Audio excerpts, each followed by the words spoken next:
One interesting dynamic we noticed on the China trip is the interplay between large model providers and smaller model providers. We met this company, Unisound. It's a speech recognition company. So it started in 2010s as a speech recognition endeavor, which was a big deal in China, probably still is. I remember talking to Baidu actually around 2015, and they were working on a speech recognition technology, and that has to do with literacy in China and the general inability of the population to use technology. A large chunk of the population just doesn't have that type of prowess. Of course, the younger people do, but in general, the voice interaction in China is a big deal. Let's say.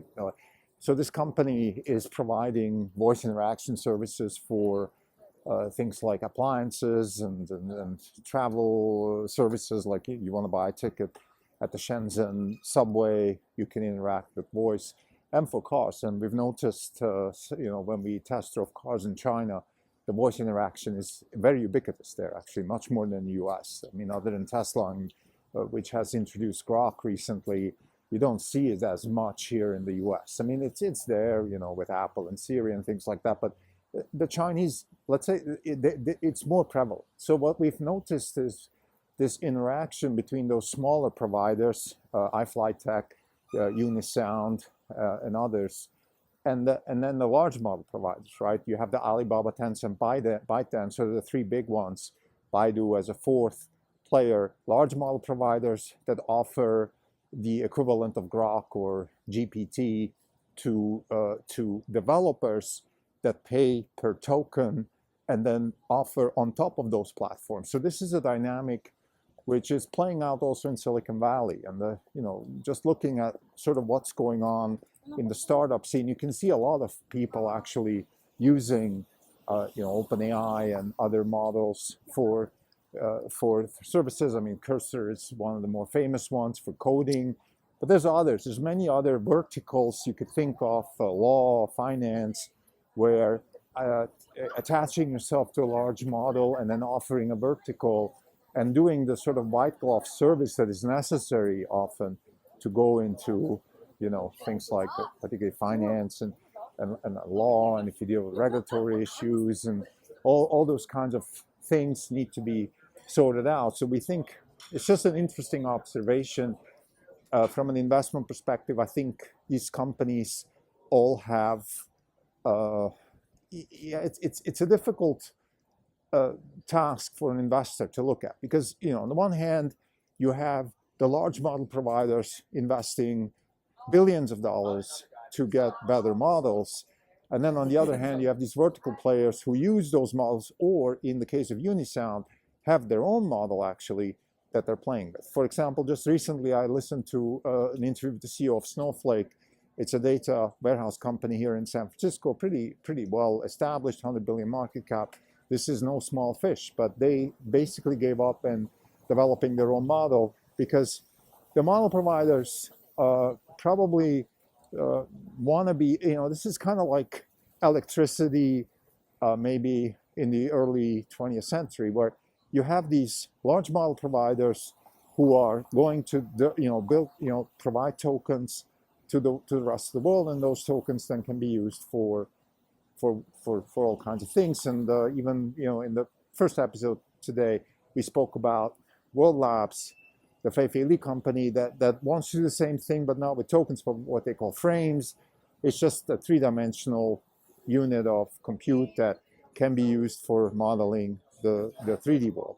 So in both cases, we have these big labs that want to create a model that can be used as a platform for others. And I think this is a very interesting dynamic, very exciting, of course, for venture capitalists, particularly A16Z and those types of players which get to invest with the best entrepreneurs. But for us here at Orange Capital Partners, this is an interesting space. We are interested in fundamentally new concepts in engineering practices. So it's certainly a new concept here. You have a token factory, and then you have companies using those tokens. And then the question is, do you want to invest in the factory or in the people who actually use those tokens, or like we do in the people who built the technology for the factories? like NVIDIA, or even go further upstream, the energy necessary to build the models, to power the chips that build the models. So there's a whole stack here to be invested in.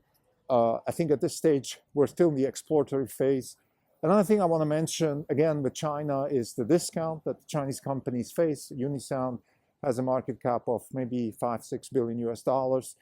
Now, I don't know what the equivalent would be in the US, but I would say it's probably almost one order of magnitude, at least, if not more. So a company like that with, about 10 billion in revenue would look at least 50, 60, 70 billion market cap. Yes, they're not making money. Yes, they're losing money. Yes, they're facing a big, question mark in how they're going to compete with the big players. When we spoke with Chinese tech people, it was pretty obvious that the big ones, the Tencents, the ByteDances, and the Babas are the ones that attract the best talent.